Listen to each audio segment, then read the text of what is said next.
Olá, terceira série. Bom estar aqui com vocês, ainda que de maneira virtual.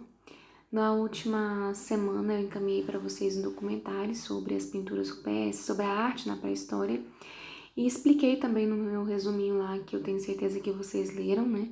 Que a proposta do material de vocês é fazer uma retomada de conteúdos. Então, nessa perspectiva, eu optei por gravar essa aula com meu pouco jeito, minha pouca técnica disponível aqui, apenas o celular e um monte de coisa aqui para tentar gravar da melhor maneira possível, mas como uma forma mesmo de retomar esses conteúdos, lembrar aquilo que nós discutimos na sala. Esse conteúdo que eu vou tratar hoje com vocês, a arte na antiguidade, ele vai ser dividido em duas aulas. Então, nessa primeira aula, eu vou falar de Mesopotâmia e Egito, um assunto que nós tratamos na primeira série do ensino médio, eu tenho certeza que vocês vão lembrar, né? E na segunda aula, vamos falar de Grécia e Roma. Então, eu achei prudente, como nós já desenvolvemos esse conteúdo, fazer essa gravação para que nós relembrássemos os pontos discutidos em sala e sanasse as dificuldades que podem surgir aí, ok? Então, já vou pedindo desculpa aí pela falta de jeito, mas é uma maneira também de matar um pouquinho da saudade da sala de aula, ok? Vamos começar? Para iniciar, nós vamos falar da arte mesopotâmica, né? A arte desenvolvida na Mesopotâmia. Vocês devem se lembrar que a Mesopotâmia assim, recebia esse nome porque era uma terra entre rios, Tigre e Eufrates, um território, uma terra fértil que era bastante cobiçada foi bastante cobiçada por diversos povos e por isso passava por inúmeros conflitos constantes, né? A gente pode destacar aí sumérios, amoritas, acádios, assírios, como os povos que dominaram esse território. Então, cada período um povo exerceu o domínio sobre essa região. Importante mencionar que eu não vou me ater aqui a esses aspectos, né? Qual povo que veio primeiro, enfim. Eu organizei aqui a aula na concepção artística daquilo que estabelecesse uma sequência lógica para vocês entenderem o aspecto artístico da questão aqui. Tá? Então, o aspecto histórico a gente vai comentar relacionado com a arte. Então, o que eu preciso entender historicamente? Que essa era uma terra entre rios. Esses rios deixavam essa terra fértil, o que fez com que essa terra fosse intensamente disputada, que a Mesopotâmia era um governo teocrático, então a religião ela tinha um fator preponderante, então ela vai influenciar a política, a sociedade, a cultura e, claro, em si, a arte.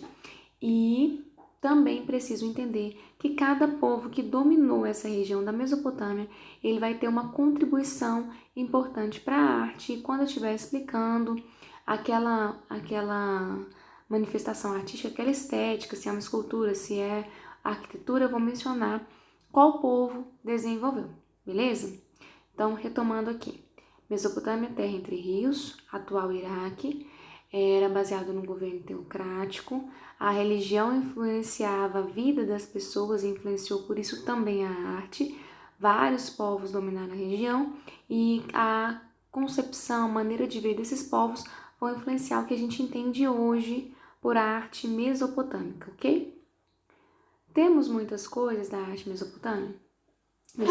Não, tá? Não temos tantas coisas assim, até por vários conflitos bélicos na região e também até hoje, né, uma região que tem muitos conflitos, então muitas coisas são destruídas pelas guerras e muitos artefatos também foram destruídos por fundamentalistas religiosos, o que atrapalha bastante o que a gente conhece hoje da arte mesopotâmica, ok? Então, para a gente começar, vamos começar pelos povos sumérios, né? Possivelmente aí o povo que desenvolveu a escrita cuneiforme, a escrita mais antiga que nós temos, registro, né? Foi a escrita mais antiga. E aí nós temos uma estátua, estátua chamada Estátua dos Adoradores. Ela não é a única, nós temos uma sequência delas. Só vou tirar aqui o meu rostinho daqui, para que vocês possam ver e analisar com mais clareza a imagem do adorador aí. Bom, como eu estava dizendo, essa imagem aí é de uma estátua, ela tem essas estátuas, né, são várias delas, entre 10 a 20 centímetros, são estátuas pequenas. Elas são caracterizadas pela sua verticalidade, pela sua expressão do rosto. Essa escultura, ela é de do intendente de Mari, né, do leste da Síria, e ela é feita de alabastro, provavelmente 2.400 anos antes de Cristo. Ela é uma escultura, esse material, né, de alabastro, ele lembra um pouco a pedra sabão. A pedra, ela não era muito numerosa na Mesopotâmia, não era de fácil acesso, então os escultores tinham que fazer esculturas com outros materiais, até mesmo de terracota. E essas esculturas serviam para culto, para ornamentação.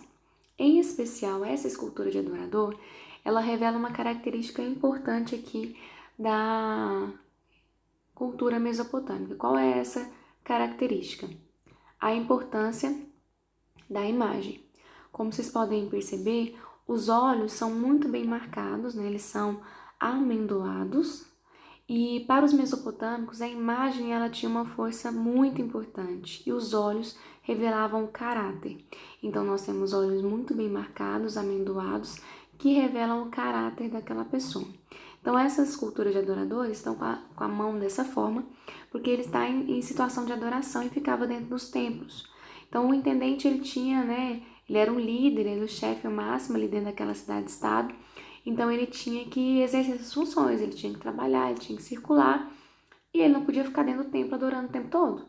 No entanto, era necessário, né, para desenvolvimento religioso, que ele adorasse a sua divindade principal daquela cidade. Então, como solucionar o problema? Levava-se uma escultura para dentro desse templo, e essa escultura ficava ali o tempo todo adorando Deus, ou os deuses, naquele momento que aquele intendente estava passando, realizando diversas funções. Um aspecto importante que eu vou ressaltar aqui é o formato do rosto. Então aqui a gente tem o formato circular, né? Se você pegar até o corpo dele, é um formato meio que cilíndrico. As formas circulares, elas são mais suaves. E o rosto, né, desse intendente, ele também é um rosto mais suave, mais tranquilo, mais bonachão, como se pode dizer, carismático. Acho que a palavra correta é essa. Não é uma posição tanto de superioridade, de prepotência de um líder. Isso não está observado aqui, isso não pode ser observado nessa escultura aqui. Então, o que nós temos são formas arredondadas que dão essa ideia mesmo de suavidade.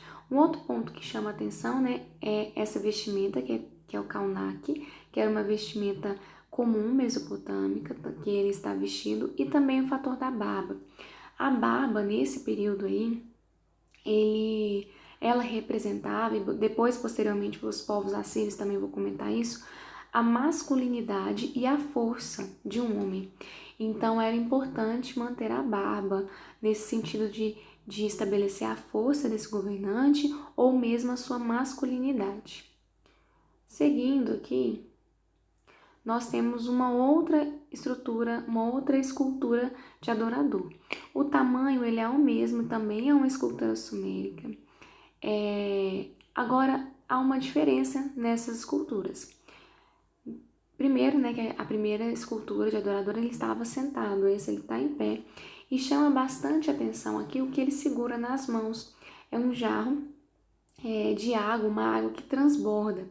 Então dá para que possamos fazer a relação com a importância da fertilidade dos rios, a abundância das águas, que é ressaltada nessa escultura desse adorador, né? Gudi, ele foi um dos intendentes também, um príncipe, representante de uma cidade-estado, e ele usa, né, essa espécie de coroa característica também do seu cargo. Então, isso é uma vestimenta característica. E em toda a sua veste, a escrita cuneiforme, escrita suméria, louvando, né, os deuses, louvando a abundância que o povo mesopotâmico tinha. Aline, ele está sem barba. É porque no período aí, 2100 a.C., já não estava ali no padrão a barba, tá? Ela vai retornar posteriormente, mas nesse momento esse líder ele não faz uso dela. E a expressão dele já não está tão leve, né, tão suave quanto a expressão da escultura anterior. O tamanho segue o mesmo padrão, ok? Bom, saindo aí um pouco da escultura, ainda do povo sumério, nós vamos falar dos zigurates. O que eram os zigurates? Os zigurates eram os templos. Quando nós pensamos em templos hoje em dia, nós pensamos numa estrutura em que nós vamos para que as pessoas, os fiéis, vão para que possam prestar culto. Então, é um local de reunião de fiéis. No caso dos zigurates, no templos da antiguidade, isso não é bem característico. Então, o zigurate entrava no zigurate aquele que era autorizado a fazer. Então, o sacerdote que desempenharia uma função religiosa. E um outro ponto importante é que o templo ele também servia, ele era um grande centro econômico. Não somente ali em volta dele se recebiam impostos, se recebiam valores, colheitas para realização de rituais, então era um local bastante movimentado. Então era um centro, ele ficava no centro, né, numa posição privilegiada para ressaltar o poder e a sua importância dentro daquela sociedade. Então não era necessariamente um lugar para receber fiéis que realizariam culto, né? E os zigurates também tinham uma importância porque eles eram utilizados também para realização de observações astronômicas. Eles eram grandes e eram construídos, né, em posições mais altas, em colinas. Eles procuravam lugares mais altos da cidade para a construção dos zigurates. Vocês podem observar na imagem que eu coloquei, nós temos uma estrutura em azul. Essa estrutura ela era chamada de cela. Nessa estrutura era onde era colocada a escultura para que fizesse referência ao Deus protetor daquela cidade. Quando se fala em zigurate, é inevitável lembrar da Torre de Babel, que é uma história, né, que traz, né, que se faz referência na Bíblia, né, e muitas pessoas perguntam sobre isso. Provavelmente a Torre de Babel era, sim, um zigurate construído para culto, para observação, e os historiadores, inclusive, explicam, né, a existência dessas diferentes línguas da Torre de Babel pelas as diferentes pessoas que visitavam os zigurates de lugares diferentes e falavam diferentes línguas. Foi encontrado registros arqueológicos da Torre de Babel? Não com precisão. Como assim? Foi encontrada uma estrutura de um zigurate que teria sido construído por diversas vezes. Ele iniciou a construção, desabou, iniciou a construção e desabou.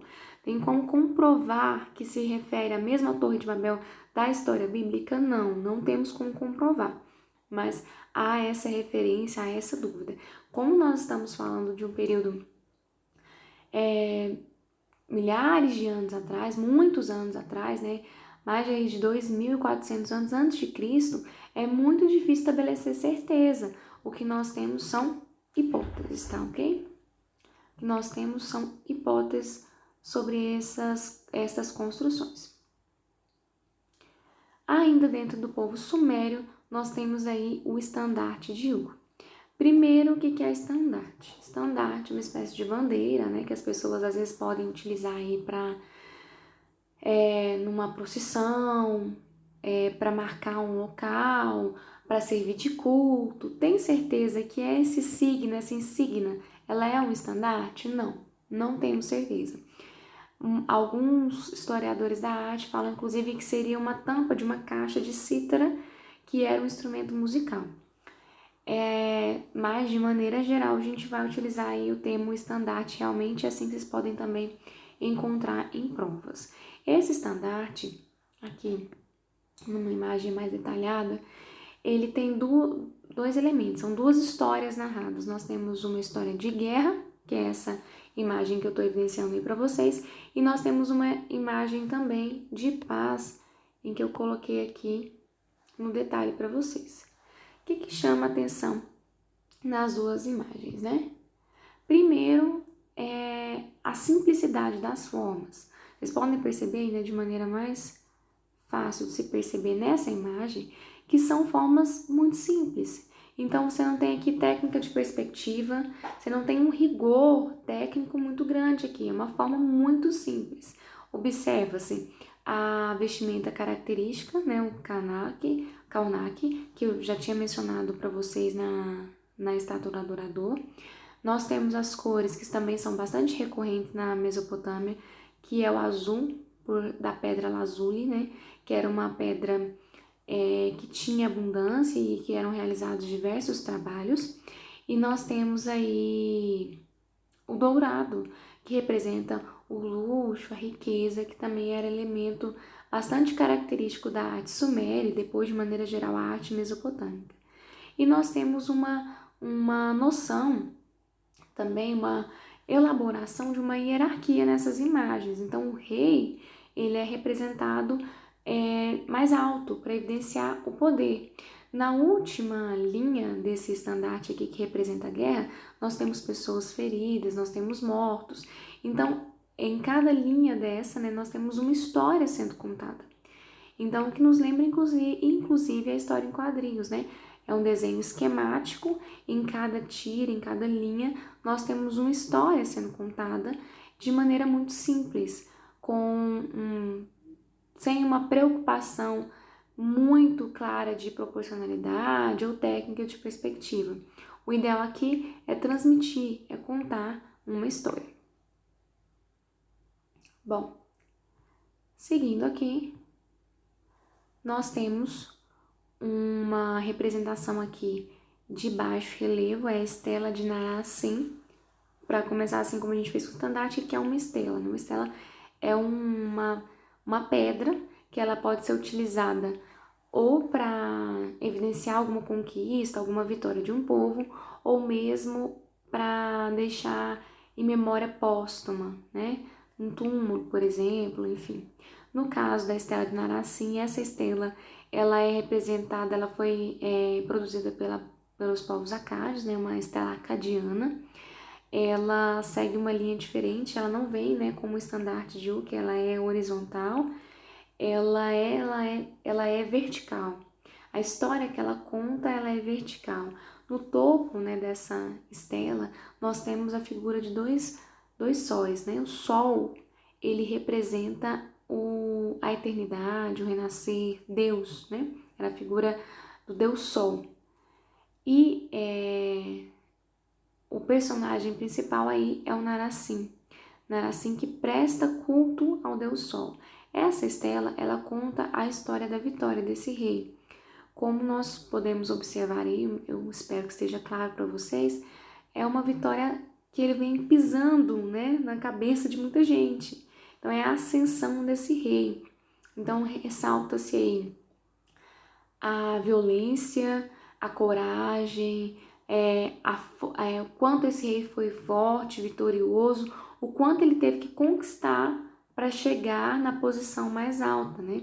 Em detalhe, eu coloquei até uma das pessoas aí com uma flecha bem no pescoço, evidenciando mesmo quanto esse rei foi destemido, quanto ele teve que enfrentar para poder chegar a prestar esse culto ao Deus Sol, chegar ao topo máximo. Então essa estela é uma estela que vem honrar, glorificar os feitos desse rei. E aqui a gente tem uma escultura em baixo relevo. O que o artista fazia? Ele fazia sulcos mesmo, né, na pedra, para deixar registrado a história desse rei, ok?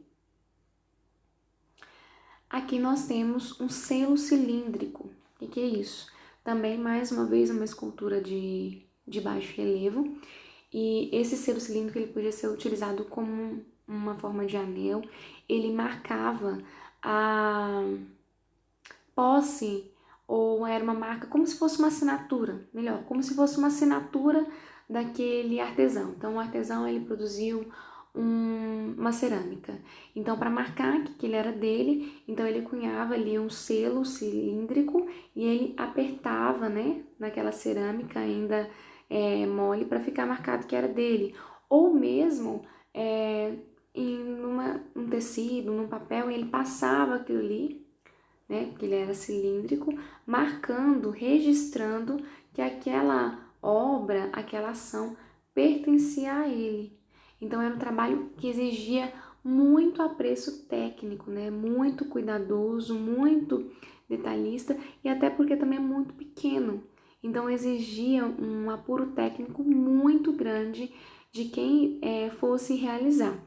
Algo que chama atenção muito fortemente na arte, tanto na arte mesopotâmica quanto na arte egípcia, é como nós não temos a autoria, né? São trabalhos belíssimos, mas que nós não sabemos, não é registrada a autoria. Até porque a criatividade, muitas vezes, isso mais claramente ainda no Egito, eu vou comentar na aula de hoje, não era muito estimulada. Existia um padrão que esses artistas deveriam obedecer. Aqui nós ainda tínhamos esse meio, né, esse selo cilíndrico, que era uma maneira de manter essa vinculação, dando aí uma maior liberdade também para o artista, algo que nós não vamos encontrar na arte egípcia. Aqui nós temos uma outra estela, dessa vez aí é o Código de Hammurabi, né? Muito conhecido por todos nós, né? Todo mundo já ouviu falar da lei de Talião ou mesmo do princípio máximo, né? Olho por olho, dente por dente. Mesmo que não saibamos a origem, muitas vezes ouvimos falar sobre isso. Aqui nós temos essa pedra, né? Ela é um basalto negro, tá no Museu do Louvre. A parte principal dela que eu coloquei em destaque, nós temos o rei Hammurabi, ele que está com a mão na boca dessa forma. E aí embaixo está escrito assim: eu me calo enquanto eu escuto. E ele recebe das mãos de Deus, né, do Deus Sol, que está representado, né, geralmente esse suporte, né, esse símbolo na cabeça representava que ele era um deus. Se vocês perceberem do Hammurabi, se lembra, ele parece, né, com a escultura do adorador, o segundo intendente que eu mostrei para vocês, e já o deus ele tem um símbolo diferente, né, ele parece uma espiral na cabeça. Ele entrega uma vara e o código, né, com as leis escritas, e o Hammurabi recebe isso. Então ele se cala para poder ouvir aquilo que Deus queria falar, transmitir. E todas essas leis estão escritas abaixo. E aí são várias, né? Se o ladrão for pego, tem que se cortar a mão. Então é um código de lei extremamente punitivo, que não permitia segunda chance. Era uma única chance e pronto, né? Se um médico fosse comprovado que ele cometesse um erro, e o filho de uma pessoa morresse, então o filho dele sofreria as consequências. Se a casa desabasse e o construtor fosse ocupado, você iria lá, teria o direito de ir lá e derrubar a casa dele. Então, era um código não de reeducação, de inserção, como a visão moderna, né? A nossa visão atual, mas um código extremamente punitivo. E é uma obra de arte também, claro, belíssima, né? Aqui nós temos uma outra obra babilônica, né? Até esqueci de comentar. Hammurabi era um deus, ele era um líder babilônico. A Babilônia formou um império por 2 vezes na Mesopotâmia, né? Inclusive os neobabilônicos são chamados. Aqui para nós, né? Não é tão importante o estabelecimento aí da primeira vez ou segunda vez, porque o padrão segue o mesmo, tá? Aqui nós temos a Porta de Estar, as cidades babilônicas, as cidades de maneira geral na Mesopotâmia, elas eram bastante fortificadas, então eram vários muros que eram ladeados muitas vezes por leões. O leão, ele era o símbolo da deusa Estar, mas ele também era visto como um animal protetor. Então, em vários elementos da cidade, a figura do leão é bastante característica, tá? A deusa Ishtar, ela poderia ser representada ou com leão, ou também, muitas vezes, com um corpo, né, que lembrava aí um dragão. Outro ponto importante que nós vamos encontrar na arquitetura babilônica são os girassóis e o sol, tá? O girassol e o sol são símbolos do deus sol.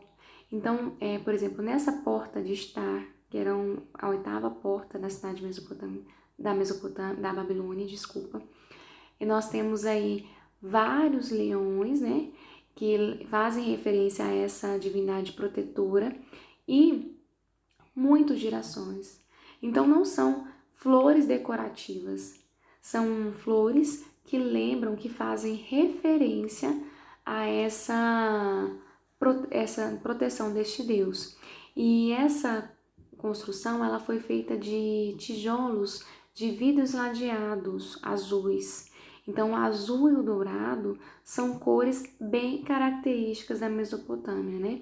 Tanto lá com os sumérios, quanto aqui com os babilônicos. Então dá pra gente perceber que conforme um povo ia submetendo o outro, os aspectos culturais, eles iam se misturando, eles iam se agrupando para formar este todo que nós entendemos como arte mesopotâmica. Se vocês que tiverem curiosidade, depois pesquisarem no YouTube, também tem vários vídeos que mostram, né, como que era essa porta de Ishtar, a reconstrução do que seria a cidade da Babilônia.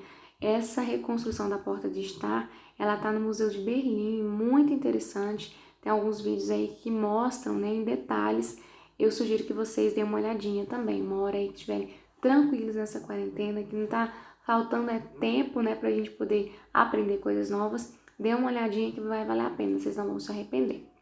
Bom, chegamos aí ao último povo que nós vamos ver da Mesopotâmia, que são o povo assírio. Então aqui a gente tem uma figura de um governante, né, uma escultura de um governante, e dá pra gente fazer uma relação lá com o primeiro governante. Olha como o rosto dele é completamente diferente. Então aqui já não tem mais aquela tranquilidade, aquela suavidade. Aqui a gente tem ângulo reto. Então não é mais circular. Todas as vezes, né, que o escultor ele evidencia esses ângulos retos, é severidade, rigorosidade, é isso ou, né? Então não tem o meio termo. É severo, é 8 ou 80, é uma coisa só. Então, circular, suave, ângulo reto, anguloso, rígido, severo. E para quem conhece de história sabe que os povos assírios foram povos extremamente violentos, né? Que agiam, né, com muita ferocidade, que torturavam com bastante crueldade os seus prisioneiros, né? Para eles não era suficiente apenas dominar o território, era necessário mesmo subjugar através da crueldade. E aí a gente tem um elemento que retoma, né, na questão da barba como sinônimo de masculinidade e de liderança, né? E esse fato dessa barba angular, né, ela dá essa ideia mesmo de líder, essa posição de líder. Vocês estão vendo esses detalhes na barba dele? Acredita-se que os assírios eles tinham todo esse cuidado com a barba, realmente, usavam ferros quentes e faziam os cachos nas barbas, né? E essas barbas eram adornadas às vezes com fios de ouro e perfume. Então a barba ela tinha muita importância para o povo assírio. O povo assírio nós temos muitas esculturas de baixo relevo. Aqui mais uma vez essa ferocidade sendo retratada, né? Que nós temos um líder que pega o leão, né, pelo pescoço, olho a olho, e enfia uma adaga, né, no peito dele. Então isso evidencia mesmo a violência. Isso aqui é uma demonstração clara de força, né? Então olha com quem vocês estão se metendo, né? Olha quem é o líder. Olha o que você pode enfrentar caso você vá desafiar esse poder. Então aqui é uma evidência de poder muito clara, né? O que nós mais temos evidências de esculturas de baixo relevo são, sem dúvida, as esculturas dos assírios, que revelam a violência, o poder, numa clara mesmo demonstração de força.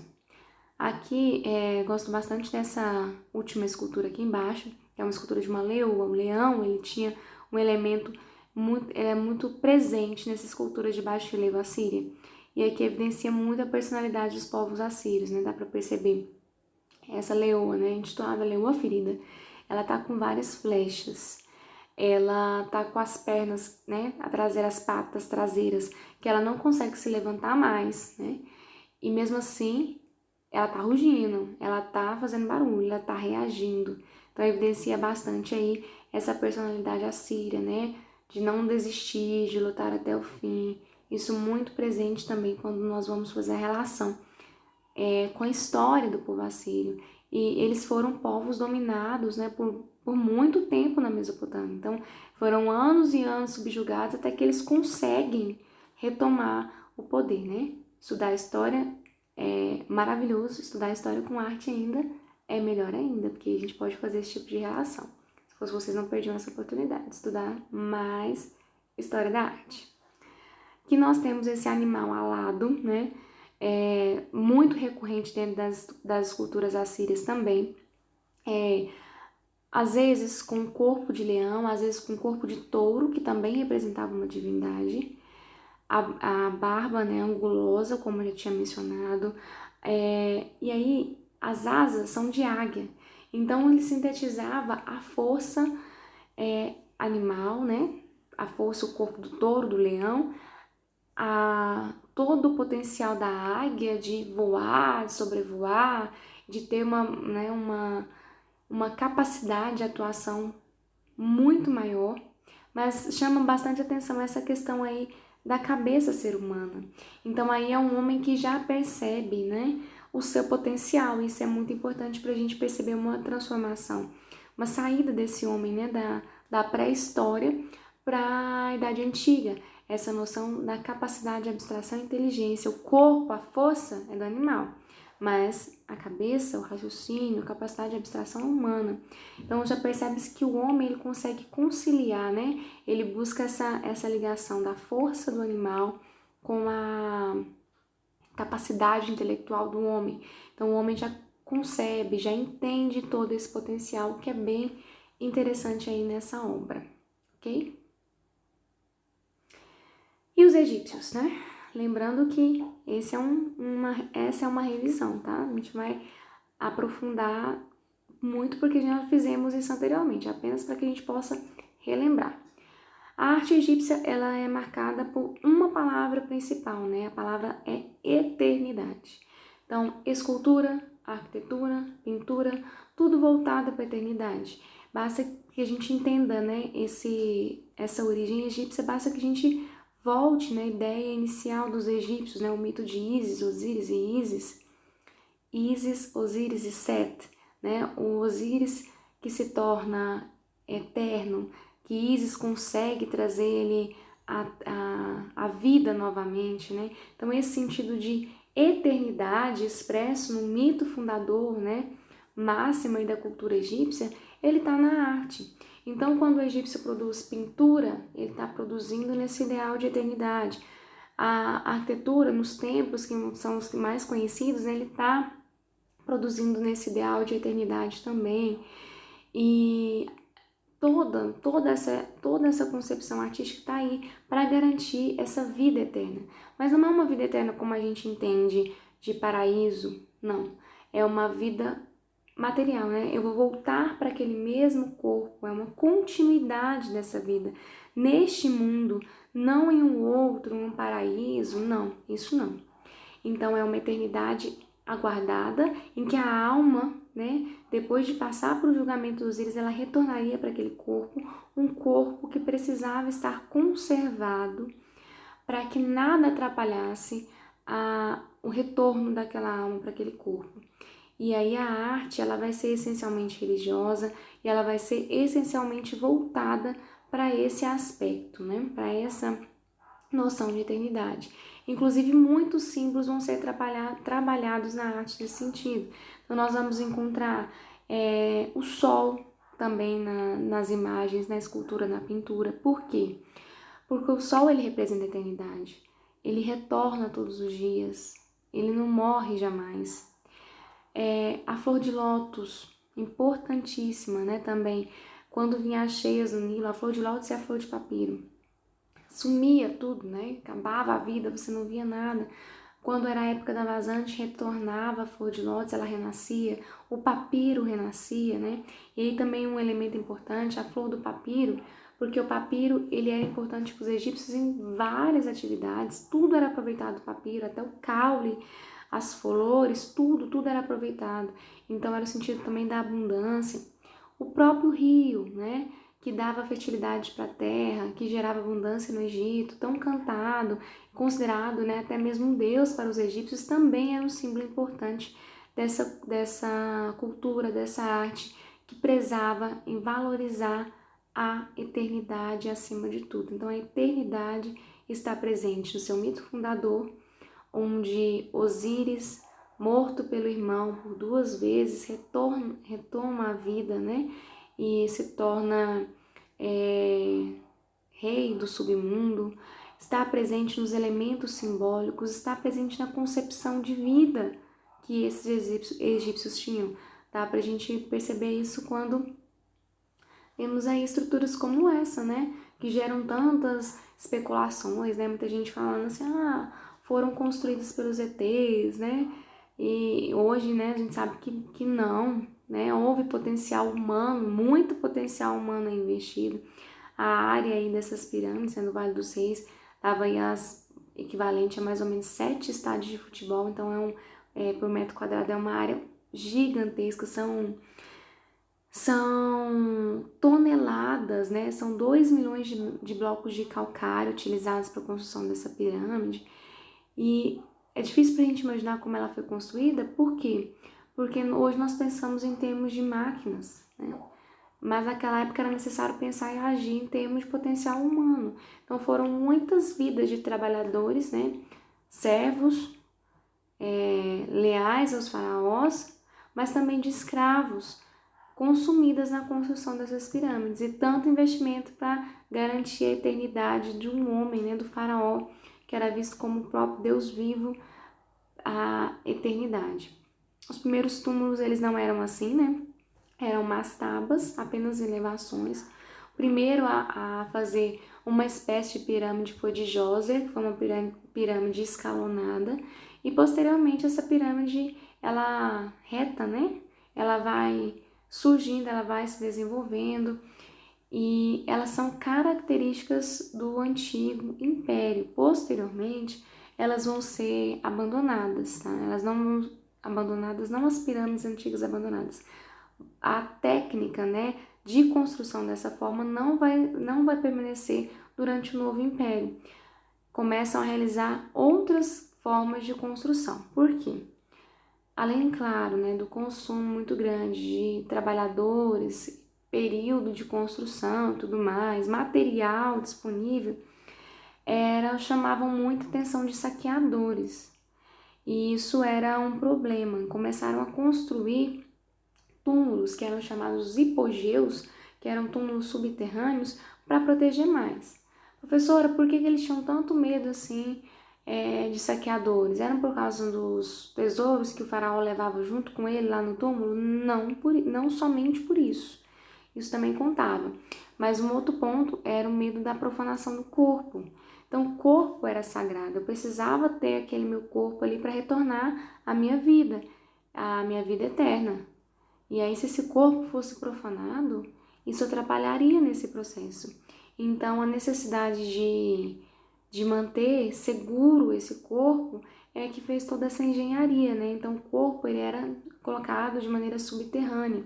Nós vemos essa estrutura que eleva aos céus, porque a ideia era justamente isso, facilitar, né? Deixar mais próximo do céu, deixar mais próximo dos deuses. Mas embaixo era uma estrutura gigantesca, né?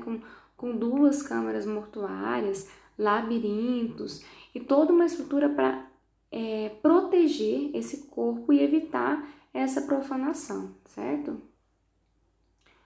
Aqui nós temos um exemplo do hipogeu que eu mencionei, né?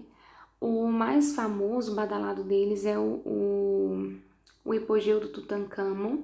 Ele foi descoberto em 1922. Por que ele é tão famoso assim? Justamente porque ele foi descoberto muito recente e intacto. Então, muitos segredos do Egito foram recuperados com esse túmulo. Por que intacto? Porque já na Idade Média, a maioria dos túmulos egípcios já tinham sido saqueados. Então, muitas riquezas, muitos conhecimentos do que foi produzido, nós acabamos perdendo com esses saques. Então, esse hipogeu não, esse hipogeu ele estava bem conservado. Então, por isso, é mais badalado e peças belíssimas. Eu também já tinha mostrado isso em sala para vocês, na primeira série. Quem não se lembrar, coloca lá assim, eu não lembro, manda para mim as fotos da múmia, eu encaminho depois, tá bom? Só pra gente seguir aqui. Aqui nós temos um templo também no Novo Império Egípcio, né, de Abu Simbel. Ele foi construído por Ramsés II. Ele foi fundamental para o desenvolvimento da arquitetura. Ele vai desenvolver muitos templos e ele vai inovar muito na arquitetura. Marca deste faraó, a arquitetura como símbolo de poder. Dá para a gente ver por essas 4 estruturas gigantescas na entrada do templo, né? Nós temos aí 4 Ramsés, são estátuas de 20 metros de altura. E o interessante desse templo é que os construtores eles calcularam de maneira tão perfeita que no aniversário de morte de Ramsés, o sol incide exatamente dentro desse templo e ilumina uma escultura de Ramsés que tem lá dentro. Então, o sol bate exatamente na escultura do Ramsés no interior do templo e somente no seu aniversário de morte. Então, lembra da questão do sol, da eternidade? Então, é Ramsés que renasce todos os anos em seu aniversário de morte. Então, aí dá pra gente perceber quanto a desenvolvimento técnico, matemático, astronômico que esse povo, né, possuía aí, gigantesco, né, que a gente não consegue ainda nem ter uma noção próxima do que era todo esse conhecimento dado o percurso do tempo e quantas coisas já se perderam.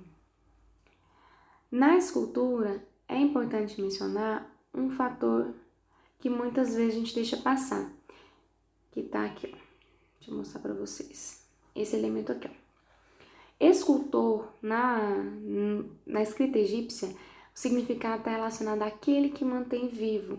Então, a escultura ela também tinha um papel importante no processo de encarnação, de retorno da alma para o corpo. E aí, quero que vocês observem, porque a gente vai precisar muito desses elementos quando a gente for retomar a arte grega inicial, como a posição dessa escultura é uma posição de rigidez. Nós temos braços muito bem colados no corpo, pés também. Então, não se percebe mobilidade. Quando a gente faz uma comparação, por exemplo, com a escultura grega, nós vemos as esculturas gregas com os braços, né, parte dos braços, e muitas vezes o aluno pergunta, ela era assim? Não, ela ficou assim, ela perdeu. E por que perdeu o braço? Porque justamente os braços dela estavam, era uma escultura que tinha amplitude. Então, elevava-se os braços, então a escultura fazia uma pose com as mãos, então acabava no decorrer do tempo, perdendo. Então, por que o egípcio fazia dessa forma? Porque ele não conseguia fazer de outra? Não. Se o escultor era aquele que mantinha vivo e o seu trabalho, né, garantia que essa alma voltasse para aquele corpo, era necessário que todos os pedaços daquele corpo tivessem em perfeito estado de conservação. Então não dava para a alma voltar para o corpo e ficar sem o braço que perdeu por causa da escultura. Então por isso essa rigidez, né, que é observada nessa escultura. Então a escultura egípcia ela não é uma escultura que visa a mobilidade.